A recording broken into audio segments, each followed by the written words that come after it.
5 മുതൽ +2 വരെയുള്ള കേരള സിലബസ് പഠിക്കുന്ന കുട്ടികൾക്കായി ടെക്സ്റ്റ് ബുക്ക് അധിഷ്ഠിതമാക്കിയുള്ള ഡിജിറ്റൽ ട്യൂഷൻ.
ഒന്നുമില്ല, പണ്ടൊക്കെ നേരത്തെ പണി ചെയ്യില്ലായിരുന്നു. പിന്നെ ക്ഷീണമായി ചെറിയ പോലെ അല്ല നേരത്തെ പണിയൊക്കെ തീർത്ത് പഴയത് പോലെ പുള്ളിയേട്ടനെയും പിന്നെ മാമയും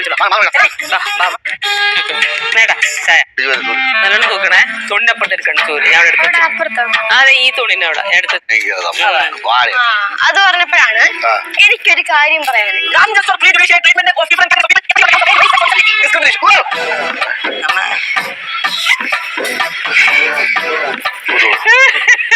അതായിരിക്കും നല്ലത്, നല്ലത് അതാണ് നല്ലത്. മഴയായിരുന്നാലേ അയ്യോ അയ്യോ അയ്യോ അയ്യോടെ പോയത്.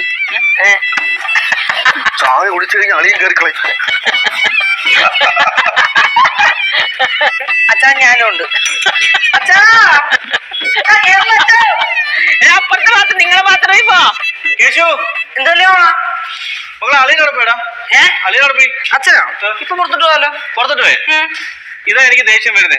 അളിയിൽ പുറത്തോട്ട് പോകുമ്പോ എന്നോട് വിളിച്ചാൽ എന്താ? എന്റെ മാമ അച്ഛന്റെ പോക്കും വരവും കേരളത്തിൽ ഇപ്പൊ മഴ പെയ്യുന്ന പോലെയാണ്. എപ്പോ വരെ എപ്പോ ആർക്കും പറയാൻ പറ്റില്ല. അതോട് പറയാം. എന്നാലും വല്ലാത്ത പോക്കിനാ വലിയമാവും ഈ സംഭവം വരുന്നില്ല. അച്ഛൻ വീട്ടിൽ നിന്ന് കണ്ടിന്യൂസ് ആയിട്ട് പണി ചെയ്താ ഇപ്പൊ ഉണ്ടാകുന്ന ഡബിൾ കാശ് ഉണ്ടാക്കാം. ചെയ്യില്ലല്ലോ, എപ്പോഴും ഓടിക്കൊണ്ടാണ്.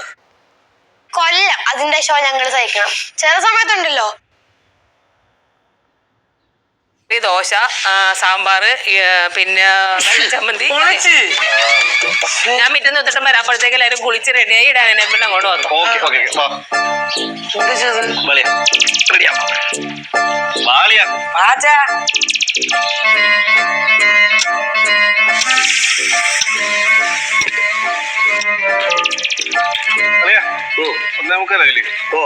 ചോറുണ്ടല്ലോ. എനിക്കാണെങ്കിൽ പണിയായിരുന്നു കഴിഞ്ഞാലേ അതെവിടെ ഒന്നും ഓർമ്മയില്ല. പണി മാത്രമേ ശ്രദ്ധയുള്ളൂ.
അത് ഞാൻ രാവിലെ നിങ്ങൾക്ക് കുറെ ഫുഡ് തരാണ്ടായിരുന്നല്ലോ. ആ കടയിൽ നിന്ന് വെച്ചിട്ട് തന്നോണ്ടിരുന്ന പാത്രം കൊടുത്ത് കൊണ്ടുവരാൻ വേറൊന്നുമില്ല. ഞാൻ പറയാം, ഈ ചില ദിവസങ്ങളിൽ പാലാരോട്ടത്ത് ഇറങ്ങിയിട്ട് നടന്നു വരേണ്ടി വരും. കാരണം ഈ കാക്കനാടേക്കുള്ള ബസ് പെട്ടെന്ന് എല്ലാ ദിവസവും ഒന്നും കിട്ടാറില്ല. അപ്പൊ ഞാൻ ഈ പാലാരോട്ടത്ത് ഇറങ്ങിയിട്ട് അവിടെ നിന്ന് ഇങ്ങോട്ട് നടക്കും. നടക്കുന്നത് നല്ലതാണ്. ചുറ്റിക്കറങ്ങാതെ കാര്യത്തിലോട്ട് കിടക്കുമ്പോ ഉള്ളത് അതാണ് പറഞ്ഞു തരാണ്. നടന്നു വരുമ്പോ നമ്മൾ ഈ ചെമ്പ് മുക്കിൽ ഒരു ചെറിയൊരു ചായക്കടയുണ്ട്. അവിടെ നിങ്ങോട്ട് നടന്നു വരുമ്പോ അപ്പൊ ആ ചായക്ക അങ്ങനെയുള്ള ദിവസങ്ങളിലാണ് ഞാൻ നിങ്ങൾക്ക് ഈ പരിപ്പോടെയും ഉഴുന്നോടെയൊക്കെ മേടിച്ചിട്ട് വരാറില്ലേ. അപ്പൊ അതിന്റെ ഫ്രണ്ടിൽ കൂടി വരുമ്പോഴാണ് അത് മേടിച്ചിട്ട് വരുന്നത്. അപ്പൊ ഈ ഉഴുന്നോട അവർ അത്ര അങ്ങോട്ട് പോരാ. അപ്പൊ ഞാൻ അവർക്ക് 2-3 ടിപ്സ് പറഞ്ഞു കൊടുത്ത് ഉഴുന്നോട്ട നല്ലതാവാൻ വേണ്ടി. അതങ്ങോട്ട് നന്നായി. അതവർക്ക് നല്ല ഉഴുന്നോട ഉണ്ടാകാനുള്ള ഒരു നല്ല ടിപ്പാ കിട്ടി. അപ്പൊ അതിനുശേഷം അവരെപ്പോഴും കാണുമ്പോൾ എന്തെങ്കിലുമൊക്കെ ടിപ്സ് ചോദിക്കും എൻ്റെ അടുത്ത്. അപ്പം ഞാൻ പറഞ്ഞു കൊടുക്കുകയും ചെയ്യും. അപ്പോൾ ഈ അടുത്തായിട്ട് അവിടുത്തെ ആ ചായക്കടയിൽ ആ ചേട്ടനത് വയ്യായിക വന്ന്, അപ്പോൾ അവർക്ക് വരാൻ പറ്റില്ല. അപ്പം എന്നോട് ചോദിച്ച് രാവിലത്തെ ഒരു ഫുഡ് ഒന്ന് റെഡിയാക്കി കൊടുക്കാൻ പറ്റുമെന്ന് ചോദിച്ച്.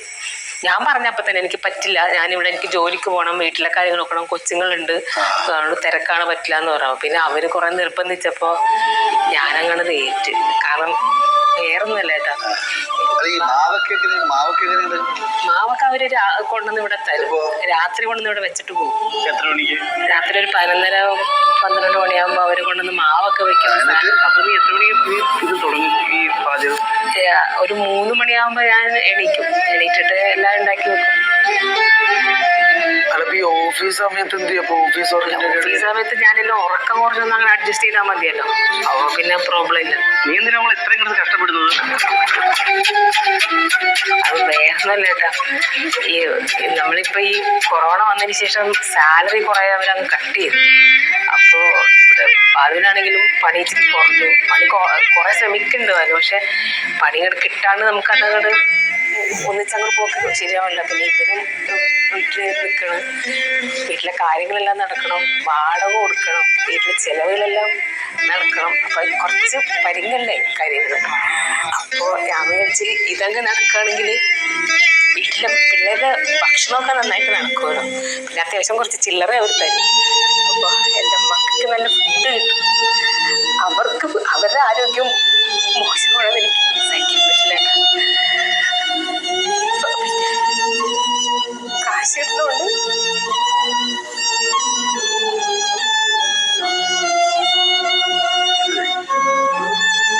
ഇത്രയും നാൾ നമ്മൾ ഒരുമിച്ചാണ് തുടങ്ങിയത്. ഇപ്പൊ ഞങ്ങളെ മാറ്റി നിർത്തിയിട്ട് നീ ഒറ്റയ്ക്ക് പണിക്കറിയ?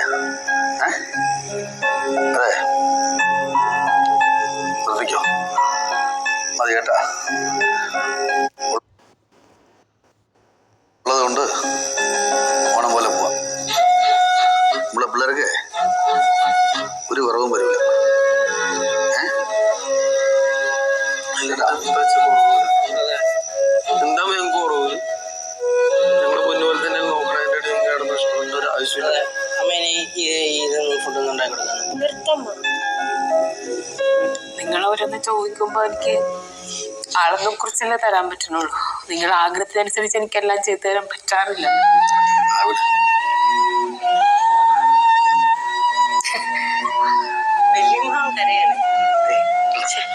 കരയൊന്നുമില്ല.